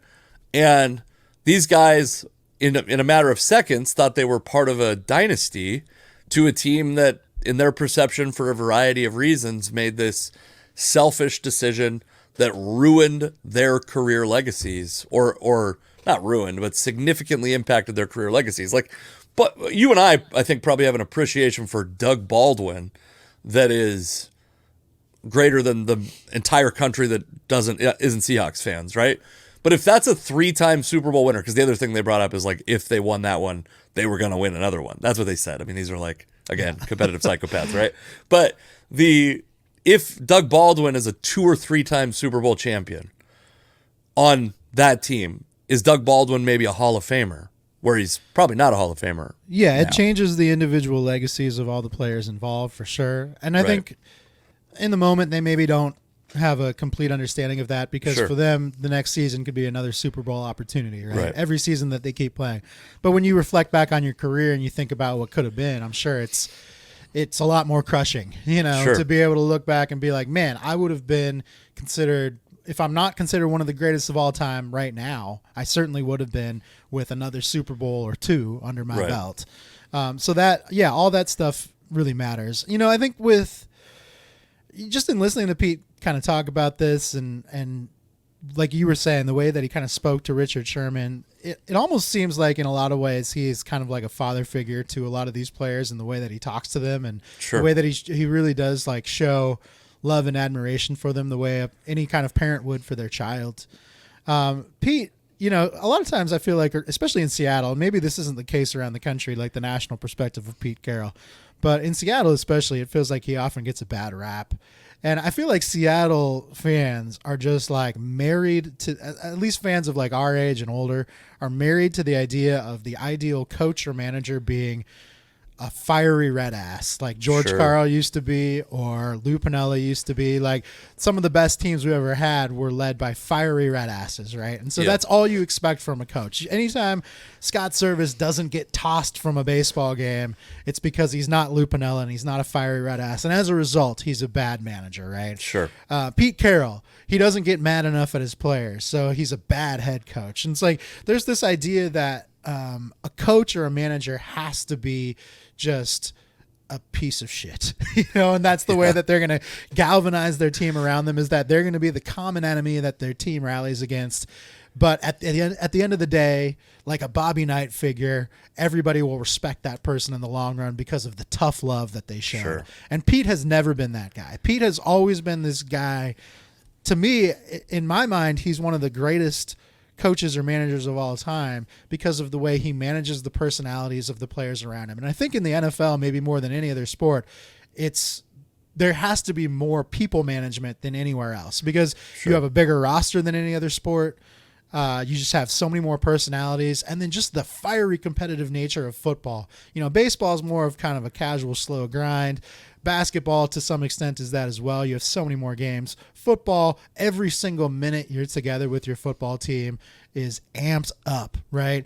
So to be able to kind of like to be a fiery red ass in football would almost be counterproductive to what you're doing in some ways, because these guys are already amped. To get them more amped would be unnecessary. Yeah. And I feel like Pete does a really good job of being like bringing those guys back down to a level where they can they can compartmentalize, segment, and focus on each individual play to be perfect in every aspect the way that they want to be. I think that's why Pete is such a good people manager. And when you hear him talk about situations like this, to be so measured in his response about such a glaring moment, not just in Seahawks history or in his history, but in sports history, to be measured about that, I think is a reflection of his personality and the way that he's always kind of conducted business and led his teams. And so for me, like, Pete Carroll will always have a free pass. I know there's been like people who've wanted to get him fired. Maybe they think his way of coaching is old school, or the coaches he surrounds himself with are not as good as they could be. Sure. He's always going to get a free pass from me because I think he is exactly what a football team especially, needs. Yeah, I mean, I definitely think that the Russell Wilson departure has opened mine and probably a lot of other people's eyes to the actual thing that Pete Carroll does that's uniquely great. I also think another interesting part of that was because Pete's got a really interesting with that class. Like that class of player, the like guys who were rookies 2012-ish, he's known Richard Sherman since he was in high school. Like he recruited him to come to USC. Like he wanted him to play at USC. He wanted Doug Baldwin to come play at USC. He's known these guys since they were very young. Right. And he said multiple times, again, why I think it's valuable to go listen to it. He's like talked about how basically he saved Doug Baldwin and Richard Sherman from the mediocrity of Jim Harbaugh was kind of one of the things that he said, which is like, one, I've never heard him say anything like that. And they talked about like his rivalry with New England, that he didn't, he like does this, he says things that say, I don't have a rivalry with New England because they fired me, but I actually do. His rivalry with Jim Harbaugh. They talked about, by the way, like how so many of these guys who have previously had some sort of animosity towards the organization have found their way back, and Sherman tries to bring up Earl Thomas, and he's like, I don't want to talk, because he like so obviously loves Earl Thomas. Because I think it's like, you say father figure, I think he's at the stage with these guys where they're like no longer, these are like now, it's like when you become a dad, and your dad now, you're like a peer to your dad as opposed to his child. You know what I mean? And I think he's reached that point with these guys, and maybe has had some reverence for them beyond reverence and admiration for these guys that's different from the father-son relationship, the like dependent relationship a son has with their father. And it's like, I don't know, I thought it was like really cool to hear, and how he's just like basically like, he's like, because they talk a little bit about Richard Sherman departing Seattle. And he's like, you know how I feel about you. You've always known how I feel about you. I think you're like one of the best ever. I think you're an incredible player. And you're like, you're like not only incredibly talented, but like you're an incredibly gifted mentally player. And it was like, I guess like you hear you hear this like hyper positive Pete Carroll to the media, and you don't get to hear you don't hear a lot of vulnerability from Pete very often. And this is the closest we've gotten, I think, in the time that he's been here to hearing like he really does have a ton of admiration for these guys. He has to smile and cut you at Still. Like that still has to happen. And that's part of like just the psychopathy of being an NFL head coach, I think. Like you can't get around having to cut people, making tough financial decisions, etc. But he really did like love these dudes, like love them. It felt like. Yeah, absolutely. I mean, Pete he's a very good leader in that he wears it for the guys around him. Like even just taking ownership over the failed goal line play. Yeah, that's not even his play to take ownership over. That's you put it on it's the offensive coordinator or Russell Wilson making a bad read, which I think there's arguments for both. He's always worn it, and even like every single game, if they lose a game, and he gets up there. You never hear him throw a player under the bus. He'll always he is exactly what he displays the leadership that truly defines what leadership is. And I think regardless of the walk of life that, your profession or whatever it is that you do, we've all encountered people who are leaders or claim to be.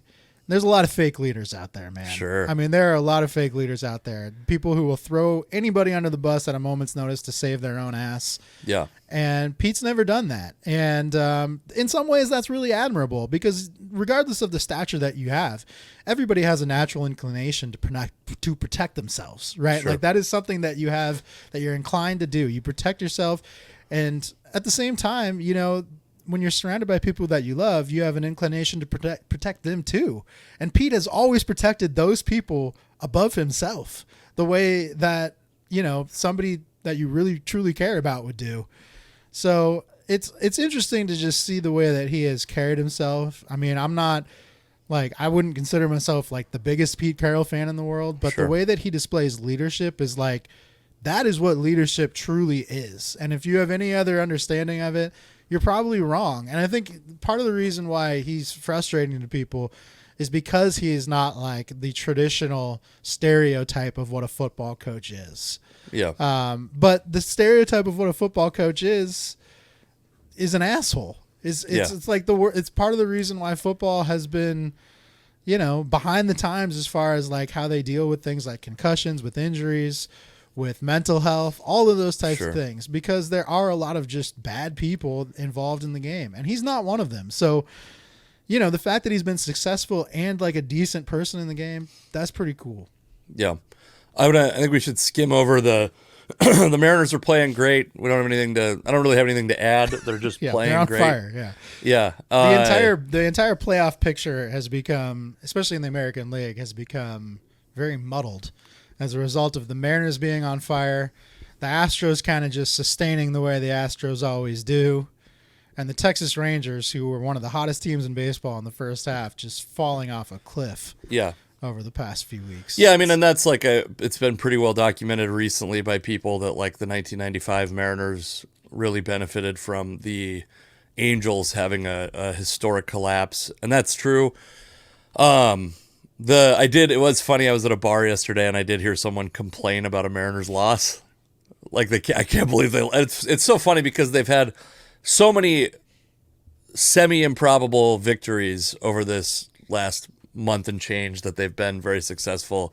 And then literally they're have one disappointing loss and fans just immediately revert back. There's no, it's like those guys. You're never going to change a Mariner fan. You're never going to change a Mariner fan. We didn't talk about it, but a couple weeks ago, Bryson shot a 58 in a Live Tour event, and I'm me. I have single length irons and jumbo max grips. These are both things that I know about because of Bryson DeChambeau. I don't have his exact configuration, by the way. I did get called out for that in Arizona playing with this guy. He's like, "What are you trying to be Bryson?" I'm like, "I just have hands that get hurt, and the single length irons make sense to me." But shoots a 58, and they were like, "Yeah, so how was it?" He's like, "Well, I lipped out on this, and I missed a putt here." And he's like there's actually was potentially. I mean, I'm sure he had some luck along the way, but all he can think about is, well, if I had gotten this putt or didn't have this bad lie, I actually could have shot a 57 or a 56 or something like that. And that's I feel like what sports fans, and it's so difficult to be that in baseball. To be that kind of baseball fan is so it's just so ungratifying because you're going to be disappointed all year at different points. And yeah. No, I encourage people to just enjoy this fucking run. It's been great. Enjoy the runs. Yeah, I mean this is the third year in a row now that the Mariners have just made this incredible surge in the late part of the season, and that seems to be their thing. I mean, you would hope that it was everybody wants a season like 2001 where they just come out of the gate hot, they're hot in the middle, and they stay hot till the very end, right? Yes. That's what every fan wants. And for Mariner fans especially, I mean, being a Mariner fan is like having a loved one who is drug addled, you know, is just in the throes of drug addiction, and every loss is another relapse. It's like you could win 50 in a row, but when you lose 51, we're all going to have a meltdown. That's just kind of how it goes. The Mariners have definitely put themselves in a position now where they can afford to drop a game or two, which is nice, just like they did last year. Yeah. And that's a nice luxury to have, because for the first 2/3 of the season, they really didn't have that luxury at all. Every loss felt like it was sinking their entire season, basically. Yeah. And now they're at a point where, hey, they've won enough games in a short stretch. They've had 2 separate winning streaks of 8 games, and it's like they're at a point where they can drop a few here or there and be okay. The nice thing for the Mariners is their schedule for the next couple of weeks is pretty cush. They play some really shitty teams. Maybe it's just the last 3 years they have been victims of a poor schedule for the first half of the year and a very favorable schedule down the stretch.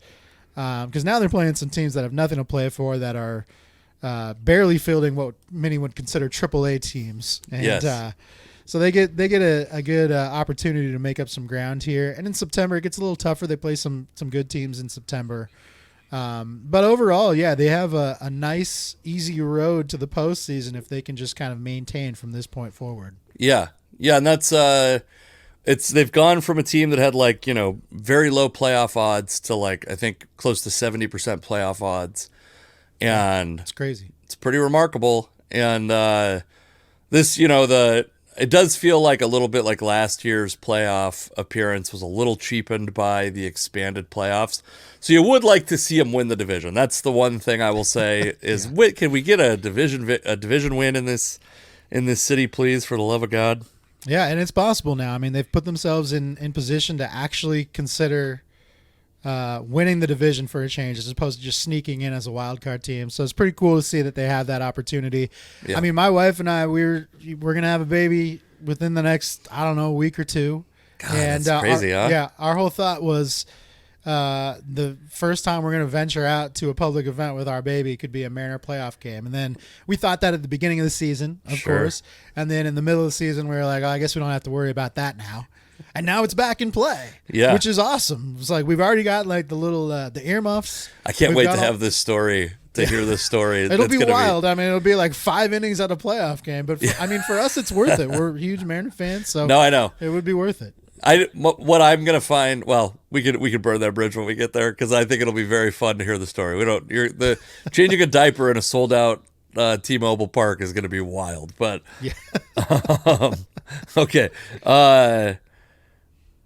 You want to play the home run game? Are we ready for the home run game? Yeah, I'm ready. All right, I'm gonna go first. I was trying to do this on my phone discreetly, but it's tough when I'm looking down and a YouTube video starts playing out of nowhere. So, I'm going with a former Mariner. I'm going with a guy who felt like he was supposed to be a Mariner for the better part of a decade. A guy that the Mariners seemingly every trade deadline showed interest in, was available, was I think something of a prospect at one point. I'm going with Al Martin. Al Martin, yes. This was the prime of my baseball card collecting, so I know a lot about Al Martin. This is tough. We might hit a fucking hole in one here. The best Al Martin story is that he claimed to be a USC running back in college, right? And this is, of course, before the internet existed, so no one could verify that. But it turned out he was lying. So he'd kept with this story his whole career that he was a USC running back, and turns out he never was. So that was always interesting. I think that story might have come out around the time he was a Mariner too. He came up as a Pirate. I remember that. He was a decent prospect for the Pirates as an outfielder. I think he then goes to San Diego, I want to say, in the mid 90s. And then I think it's right around 99 or 2000 that he becomes a Mariner. And by this point, he's played long enough. He's probably been in the league for 9 to 10 years at that point. And, he never really kind of lived up to what everyone thought he would be. He had some good years in Pittsburgh. I definitely remember that. But by the time he gets to the Mariners, he's more of a fourth outfielder type, or a left-hand side of the platoon, as I like to say. Platoon? Yes. So he never really kind of became the everyday starting outfielder that I think people thought he might when he first came up with the Pirates. But pretty good player. Not like a huge home run hitter. I want to say he probably played for like a dozen seasons, maybe 12 to 15 seasons. I don't even think he maybe went 15. It feels like there were so many guys in that era that came to Seattle, and this was like the last stop on their tour, and their careers would fizzle out here. And I don't know if he probably played for like one or two more teams, but it felt like it kind of came to an end here. He was probably like at his best, probably around like 20 to 25 home runs, and in an average season, maybe more like 10. And if he played a dozen years and maybe averaged like 15, I'm going to say he had 160 home runs. So, first off, you're just circling around near perfection at different points of your analysis. He technically played 11 seasons, but he missed all of 2002. So his career spans 12 seasons. Yeah. He did come up with the Pirates. You were right. He played part of 2000 with the Padres. That was his only season with the Padres. Then he gets traded to the Mariners, plays all of 2001 with the Mariners, misses 2002, which I'm not sure what I assume it was injury, but it could have been just lack of interest because his time in Seattle was pretty lackluster. Does he go to Oakland at any point? I feel like he was in Oakland A. He's never in Oakland. He actually only played for Pittsburgh, San Diego, Seattle, and then in 2003 he played 100 games with the Tampa Bay Devil Rays. Tampa, yeah. But it looks like largely pinch hitting role because it's 250 plate appearances in 100 games. So, sure. You were right. His highest home run total was 24. You nailed that. He kind of played quite a bit in many seasons, but he only had one season where he had one season with 694 plate appearances and only two other seasons, maybe three, where he exceeded 500, and then the rest are like 400 or less, or in the 400s or less. It was just like I overshot it by a lot, didn't I? Not that bad. 132 by 28. Okay. That's not too bad. Yeah. I thought you were going to throw an absolute dart, and that's like pretty respectable considering. I would have guessed higher also, and that's obviously what we're aiming for is because Al Martin could have been a guy that had 83 also. Yeah, I definitely remember him having good seasons in Pittsburgh and having being of some repute for a while. But I couldn't find any prospect rankings on him just now, but I do feel like he was considered like he was one of those guys that was like a many tools player. Well, at that time in the mid 90s, it took a lot to be like known around the country as a Pittsburgh Pirate because the Pirates were bad. So like in order for him to actually be recognized as like a player that could be good in Pittsburgh, he had to be doing a lot. Yeah. No All-Star appearances, but was fifth in Rookie of the Year voting in whatever year he was eligible. I guess it was 93. Okay. Yeah, I kind of estimated him as more of like a 90 or 91 start, so I went a little too long on that. So I kind of figured there was probably more good seasons in Pittsburgh than there actually were. Well, he comes up in 92 for like 12 games, 13 plate appearances. Okay. And then 93 to 99, he's, essentially a full-time player. I don't know how much his career was derailed by injuries in those early 90s, but he was essentially a full-time outfielder for the Pirates. All right. Well, I feel good about it. Al Martin's a deep cut, so sure. This is why this game is possible, is because you have an extensive knowledge of former Major League Baseball players, and I feel like I have a slightly less extensive.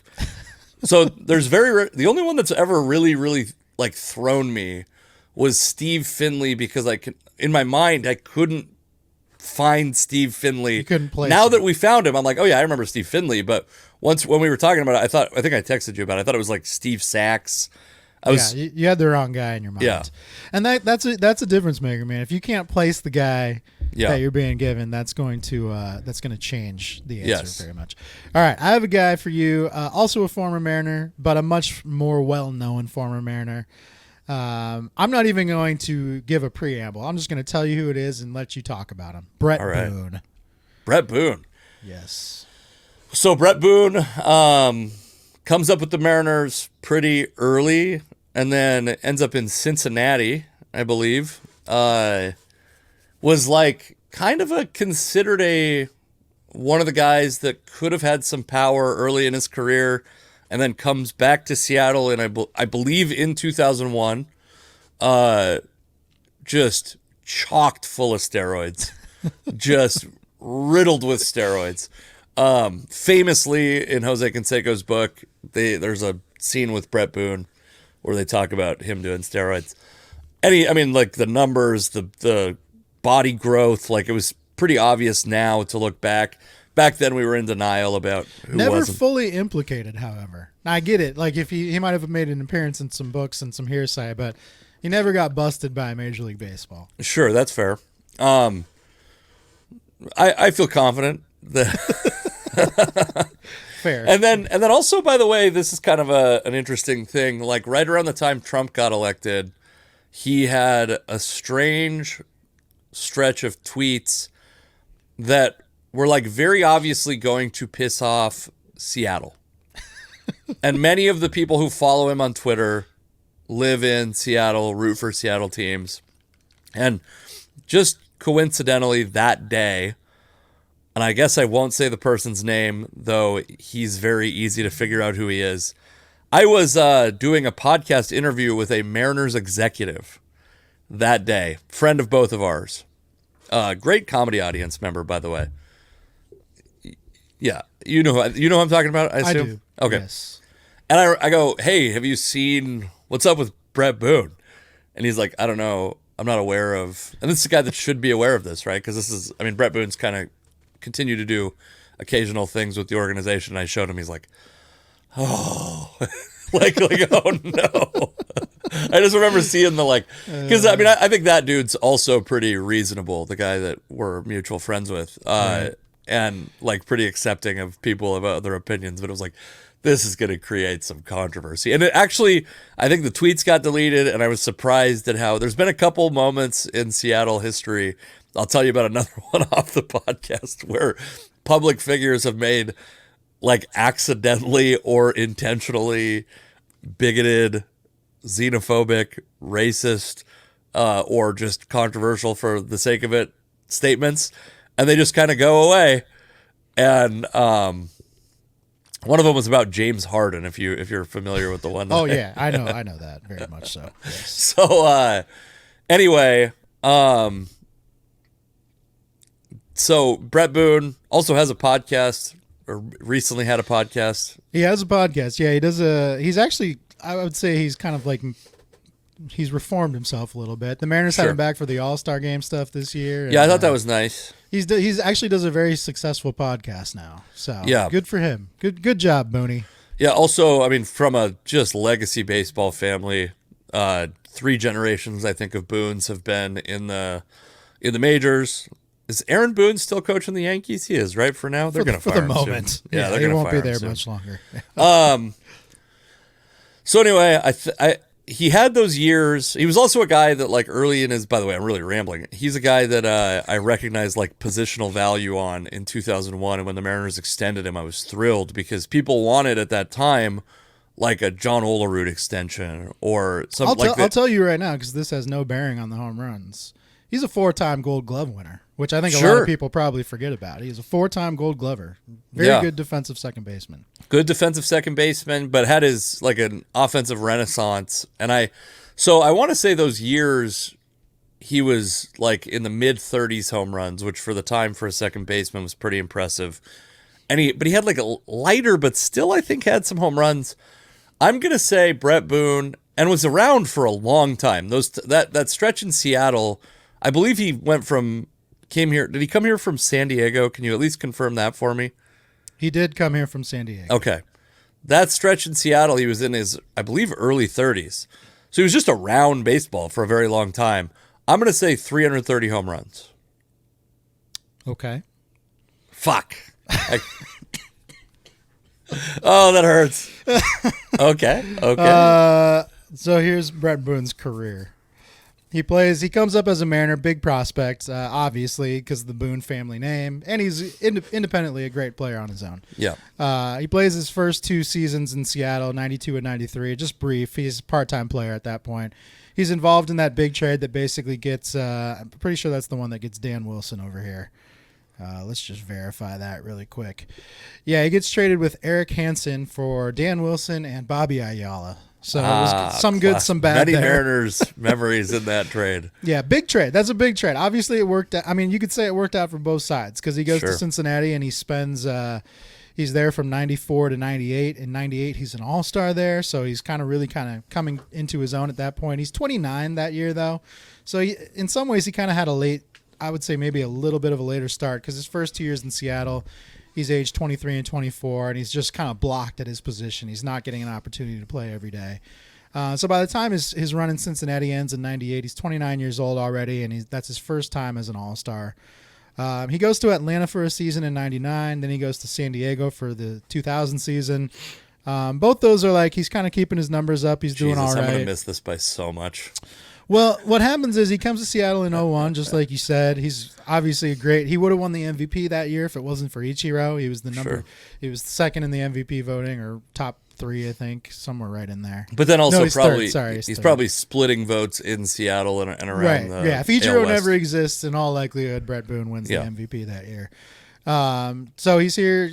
Great year in 01, good year in 02, 03 is an all-star again, and then it just falls off the cliff. I mean, and you could argue that it kind of coincides with MLB starting to crack down on steroids a little bit, maybe. You know what? Who knows? 04 and 05. 04 he plays basically a full season, but he's starting to kind of fade a little bit. And then 05 is where he falls off a cliff, as do the Mariners. So they ended up getting rid of him around the deadline, and he goes to Minnesota, and he just kind of fizzles out there, and that's the end of his career. So the cliff came very quickly. I mean, he was like so many guys in that era. His prime was delayed. You know, in 2001, he's 32 years old. Most 32-year-olds aren't having career years, but in that era they are because of all the substances that are available to them. So where most people you would think your prime maybe hits around where you're like 26, 27, his prime kind of hit at like 32, but that just means it came crashing down much faster than you would anticipate. So in 2001, he has an all-time high of 37 home runs in a season. 2 years later in 03, he has 35, which is second best. Most years, however, he's like in the 20s. The early part of his career, up until in 98 when he's an all-star for the first time, he has 24 home runs. But up till then, he'd always been in the teens or single digits.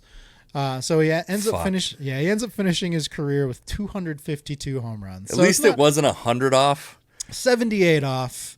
Yeah. Not the worst in the world, but I actually thought this would be one that you'd get a little bit closer to just because I felt like I had looked at his career recently enough that I would Well, you basically nailed his career. Like he kind of has a slow start. He doesn't really he's a good defender but not much of a hitter for the first half of his career, and then the second half as he gets bigger, he becomes a much better hitter. So, how many home runs did he hit in 2001 through his 2001 through 2004? His best seasons, yeah. So he goes 37, 24, 35, 24. That's a lot. Okay. What is that? I mean, I can't do that. Yeah, that's fine. That was actually what I really wanted to hear was like what was the peak and how like sustained was it? Yeah, I guess I knew he never hit 40, but I thought that he had more like 20 plus seasons. But I mean, I guess that's also in that stage of baseball, even 2001 through 2004, where 20 plus home runs for a second baseman was pretty crazy. And now that's not. Yeah. Now that's not as crazy. Yeah, he has like 120 home runs roughly in that 4-year span. So, I memean, that's damn near. That's closing in on half of his home runs at that point, and just 4 years of what ends up being a 14-year career.